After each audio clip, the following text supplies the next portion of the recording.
Halo warga nobar, gimana kabarnya hari ini? Sebelum mulai, Bang Udin editor kasih komentarnya dulu dong. Nah, Bang, gua kemarin mau nolongin orang buta nyebrang tapi malah disangka nyepelein dia. Lah kok kayak orang ini, Bang? Capek ah.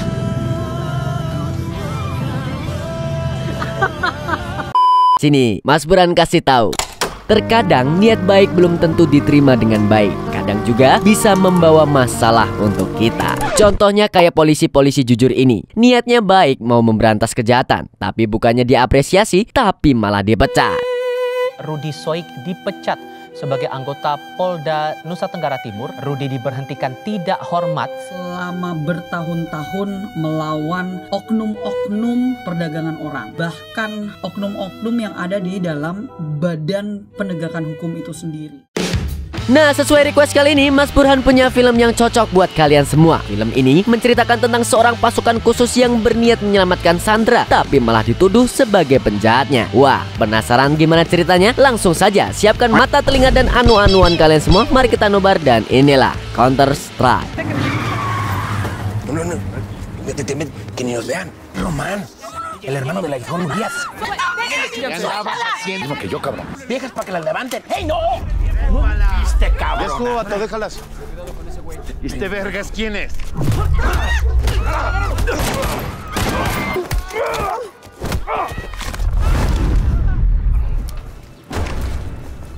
¿Qué chingado está pasando? Nada, no está pasando nada, tranquilos. Baja el arma y suelta al señor. Pero ya. Film ini dimulai dengan memperlihatkan 5 sekawan yang sedang melakukan perjalanan jauh. 5 orang ini adalah Guerrero, Combo, Tanco, Toro, dan Polo. Walaupun mereka terlihat cengengesan, tapi sebenarnya mereka adalah anggota pasukan elit terkuat di Meksiko. Di dalam mobil, mereka tengah sibuk mendiskusikan menu makan siang mereka antara gado-gado atau bebek goreng Haji Selamat. Namun tiba-tiba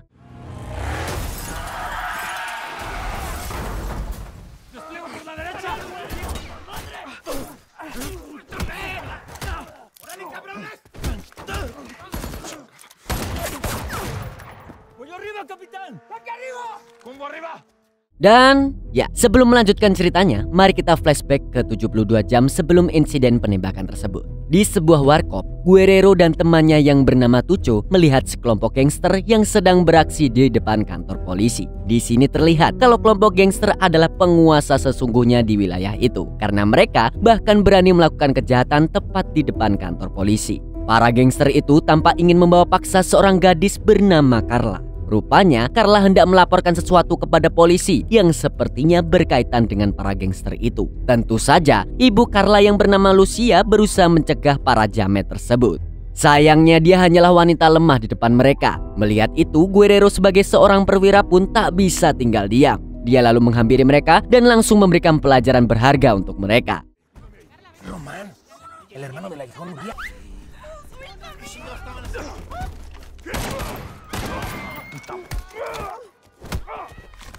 Tidak lama kemudian beberapa polisi keluar dari kantor dan seperti biasa polisi selalu bertindak bodoh. Di sini mereka malah menodongkan pistol ke arah Guerrero yang sedang menyandra Roman si ketua geng. Ya, kadang niat baik memang sering disalahartikan dan malah merugikan kita sendiri. Ada sulit. Karena tidak ingin polisi salah paham, akhirnya Guerrero menunjukkan lencana miliknya dan memberitahu bahwa dia adalah seorang kapten dari pasukan elit Meksiko. Saat mengetahui siapa Guerrero sebenarnya, salah satu polisi langsung kicap dan menyuruh anak buahnya untuk menangkap para berandalan tersebut. Soy capitán primero de las Fuerzas Armadas de México. Capitán, ya bajen las armas. Ya bajen las armas. Putísima guacha. Kemudian saat Guerrero hendak pergi, Lucia dan Carla menghampirinya dan memberitahu kalau kedatangan mereka ke kantor polisi karena ingin melaporkan adanya penemuan kuburan massal yang berlokasi tidak jauh dari sana. Saat mengetahui hal itu, pihak kemiliteran pun segera meminta bantuan pasukan khusus dan petugas forensik untuk menyelidiki TKP. Karena untuk kasus sebesar ini, mereka tidak bisa mengandalkan polisi yang tidak bisa diandalkan itu. Dan benar saja, di TKP mereka menemukan banyak jasad beberapa tentara yang dikubur di sekitar area tersebut. Tapi sejauh ini mereka belum tahu siapa pelaku di balik pembantaian itu. Sebagai penghormatan terakhir, pihak militer pun mengadakan prosesi pemakaman bersama para keluarga yang ditinggalkan untuk mengenang jasa para prajurit yang telah gugur tersebut.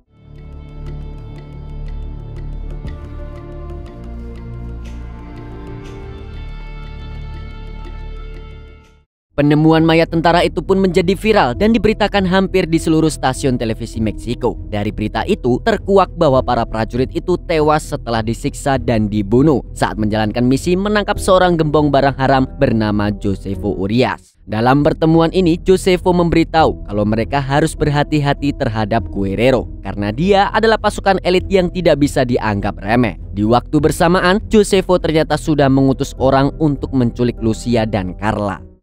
Espalda y así los vamos a torcer. Pues fuga. Pero, ¿sabes qué? Ya tómatela. Di markas militer, Guerrero tengah mengadakan rapat bersama anggota pasukan lainnya untuk menyusun rencana penangkapan Josefo. Di sini keempat teman Guerrero yaitu Combo, Tanco, Toro, dan Polo juga ikut andil dalam misi. Menurut informasi yang didapatkan, orang yang melakukan pembunuhan tersebut adalah Lalo, anak buah dari Josefo. Mereka pun berencana ingin menangkap Lalo terlebih dahulu agar dia bisa dijadikan umpan untuk menangkap Josefo dan antek-anteknya yang lain. Nos puede proporcionar información muy valiosa, es una buena estrategia.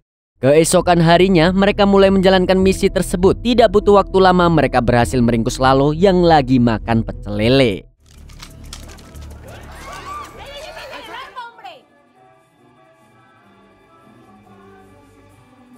Alfa, asegúralo. Di sisi lain, Josefo tengah menemui Menhan alias Menteri Pertahanan. Ya, tentu saja dia menemui pejabat korup ini untuk memberikan uang suap agar pihak militer tidak menangkapnya. Kok mirip bapak-bapak gemoy yang saya kenal ya? Kalau pejabat ini mah nilainya 11 mas. Dari 100. Cuak! Di sini Menhan memberitahu kalau dia sudah menyadap ponsel milik Guerrero. Selain itu, dia juga menginfokan kalau Lalo sudah ditangkap dan akan dijadikan kambing hitam untuk kasus pembantaian. Dengan begitu, Josefo akan lolos dari tuduhan. Setelah itu, Josefo menyuruh Roman untuk segera menghabisi Guerrero secepat mungkin. ¿Y ahora qué vamos a hacer? Te voy a dar la oportunidad. Órale. Di lain pihak, sebagai imbalan karena telah berhasil menangkap Lalo, Guerrero dan timnya pun diberikan cuti liburan selama 3 hari. Hal ini pun tentunya dimanfaatkan oleh mereka untuk pulang dan berkumpul kembali dengan orang-orang terkasih mereka. Sebelum pergi, mereka juga sempat berfoto untuk mengenang masa-masa mereka selama menjalankan misi bersama.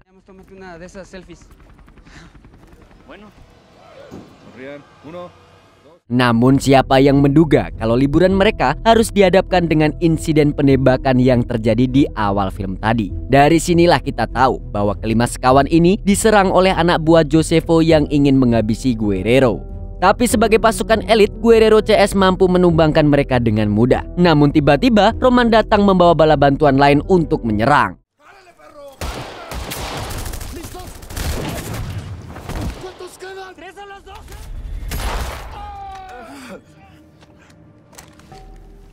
Karena unggul dalam kemampuan berperang, akhirnya Guerrero dan timnya berhasil membantai semua anak buah Roman. Di sisi lain, kondisi Roman juga sudah sekarat. Tapi sebelum menjemput ajalnya, Roman mengancam bahwa nyawa mereka semua tidak akan selamat karena Josefo pasti akan memburu dan menghabisi mereka semua.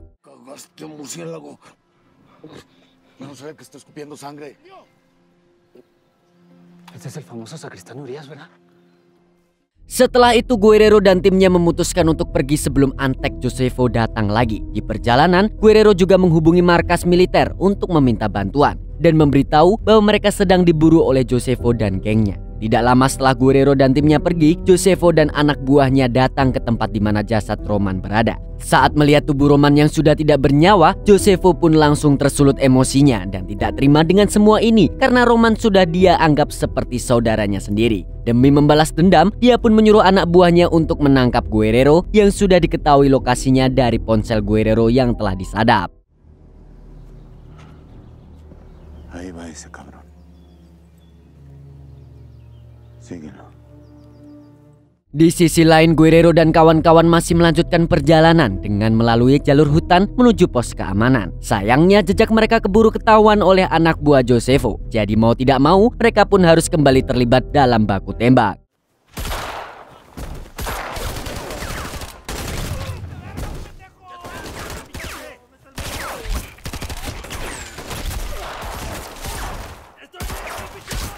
Walaupun berhasil menyingkirkan anak buah Josefo, tapi Polo dan Tanku terluka cukup parah, di mana Polo terkena tembakan di bahu kirinya, sedangkan kondisi Tanku juga tidak terlihat baik karena telinga dan kakinya mengalami luka yang cukup serius. Combo pun segera memberikan pertolongan pertama kepada kedua temannya tersebut.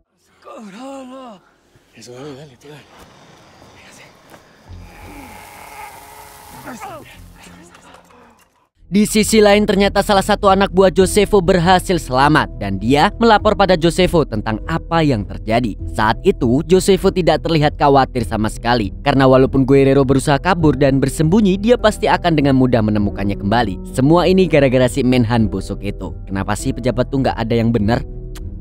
Sebel deh. Tanpa buang-buang waktu lagi, Josefo dan anak buahnya segera pergi menuju tempat di mana Guerrero berada. Namun saat tiba di lokasi yang dituju oleh ponsel itu, dia tidak menemukan Guerrero maupun teman-temannya. Mereka hanya menemukan ponsel mereka yang diletakkan di 5 mayat anak buah Josefo. Melihat itu, Josefo pun tergocek karena ternyata Guerrero CS sudah tahu kalau mereka disadap.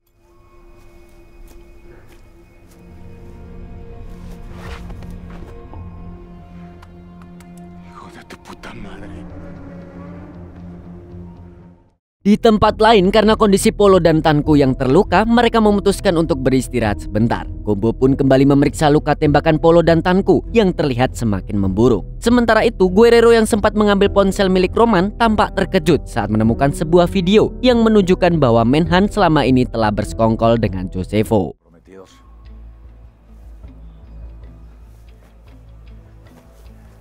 Melihat situasi mereka yang kurang menguntungkan, Guerrero CS memutuskan untuk mempercepat perjalanan agar bisa sampai di pos keamanan untuk meminta bantuan. Di tengah perjalanan, mereka melihat ada sebuah rumah yang diduga menjadi markas dari kelompok kriminal. Combo pun menyarankan untuk menyergap rumah itu karena saat ini mereka sangat membutuhkan tempat beristirahat. Apalagi Combo juga harus segera mengobati luka Polo dan Tanku. Tanpa pikir panjang, mereka langsung menyergap rumah itu dan menumbangkan seluruh kriminal yang ada di sana.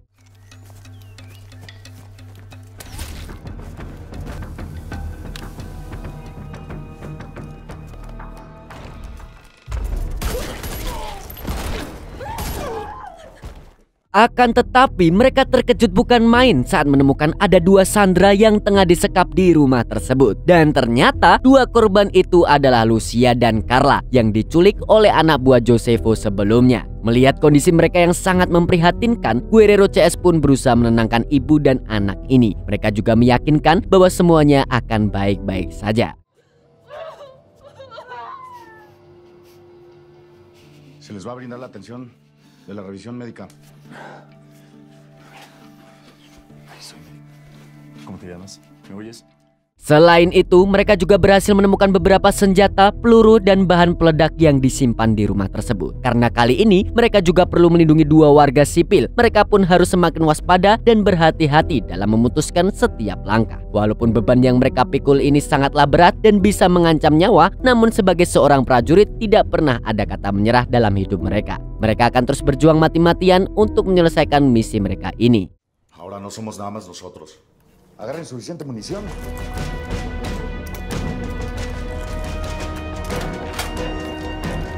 Tuh kan, tentara itu memang beda sama polisi. Malamnya Guerrero memberitahu Lucia dan Carla kalau mereka saat ini sedang diburu oleh Josefo dan anak buahnya. Karena itulah mereka berencana mengajak Lucia dan Carla untuk pergi malam itu juga menuju ke pos keamanan guna mendapatkan bala bantuan. Sebelum pergi, mereka memasangkan rompi anti peluru untuk Lucia dan Carla serta mengatur formasi di mana 2 warga sipil itu akan berada di tengah-tengah Guerrero CS. Setelah semua persiapan selesai, mereka bersiap pergi dari rumah itu. Namun baru saja keluar dari rumah, mereka langsung dikejutkan dengan serangan Josefo yang dar-der-dor.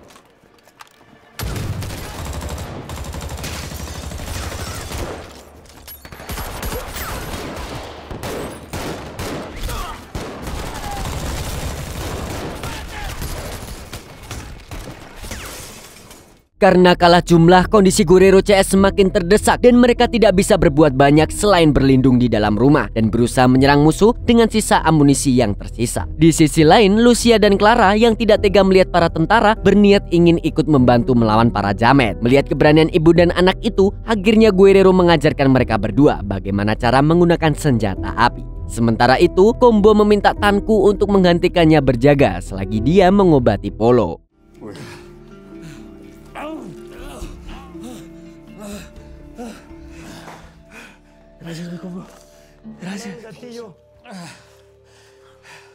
Di luar, Josefo dan anak buahnya terus melancarkan tembakan tanpa henti ke arah rumah itu, hingga membuat Guerrero dan yang lainnya berusaha berlindung dari serangan tersebut. Barulah saat anak buah Josefo mengisi amunisi, Guerrero dan tim langsung menyerang.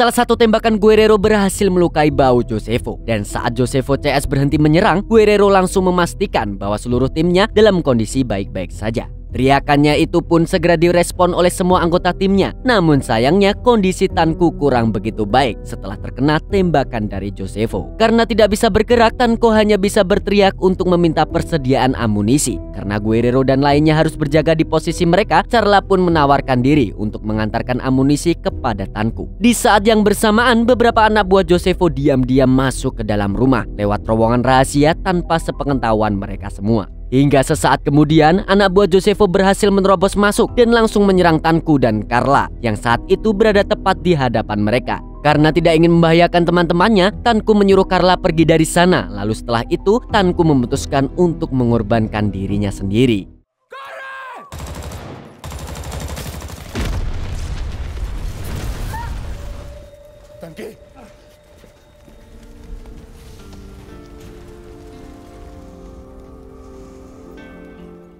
Tidak hanya kehilangan Tanku, Guerrero juga harus merelakan Polo yang ditembak Josefo. Saat itu juga nyawa Polo tidak bisa diselamatkan lagi karena dia sudah kehilangan banyak darah.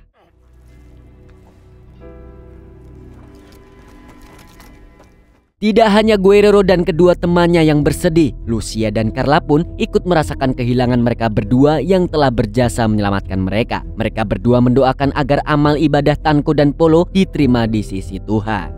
Di sisi lain, Josefo yang tinggal sendirian pun terpaksa menyerah dan langsung menurunkan senjatanya. Tapi sebagai gantinya, dia meminta untuk bertarung 1 lawan 1 dengan Guerrero selayaknya pria sejati. Sebagai seorang tentara, Guerrero pun tidak bisa melukai seseorang yang tidak bersenjata. Karena itulah dia menerima tantangan Josefo untuk berduel dengan tangan kosong.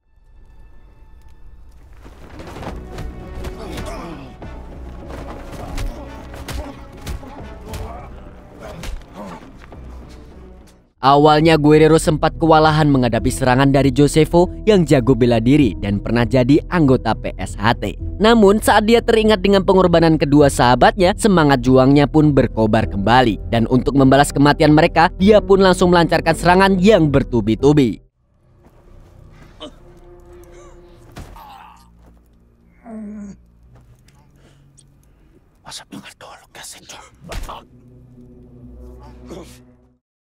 Setelah menumbangkan Josefo, Guerrero menghampiri yang lain dan mengatakan bahwa semuanya telah berakhir. Di sini kita bisa melihat jiwa patriot Guerrero yang terpancar dari darah-darah pengorbanan di tubuhnya. Ini semua jadi mengingatkan saya pada TNI yang rela mengorbankan waktu dan tenaga mereka demi melindungi republik kita ini dan demi melindungi kita semua. Keesokan paginya, setelah melewati pertarungan yang penuh dengan pengorbanan, akhirnya bala bantuan pun tiba untuk menyelamatkan mereka. Josefo yang sudah sekarat pun langsung ditangkap untuk diproses secara hukum. Guerrero memang sengaja tidak membunuhnya agar Josefo bisa menjadi saksi di pengadilan dan menyeret para pejabat yang bekerja sama dengannya, termasuk si Menhan busuk itu. Sementara Guerrero, Combo, Toro, Lucia, dan Carla dipulangkan dengan helikopter. Walaupun mereka harus pulang dengan rasa sedih karena kehilangan kedua sahabat mereka, tapi kenangan Polo dan Tanku tidak akan pernah hilang dan tetap berada di hati mereka untuk selamanya. Dan film pun tamat.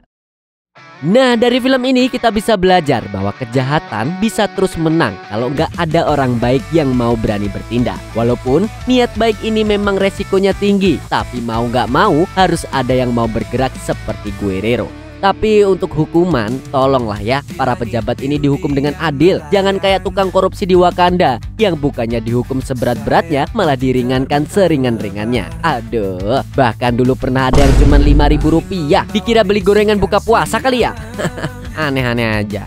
Dan ya, segitu dulu dari Mas Burhan Sang Kicomania. Sampai jumpa di video selanjutnya. Bye-bye.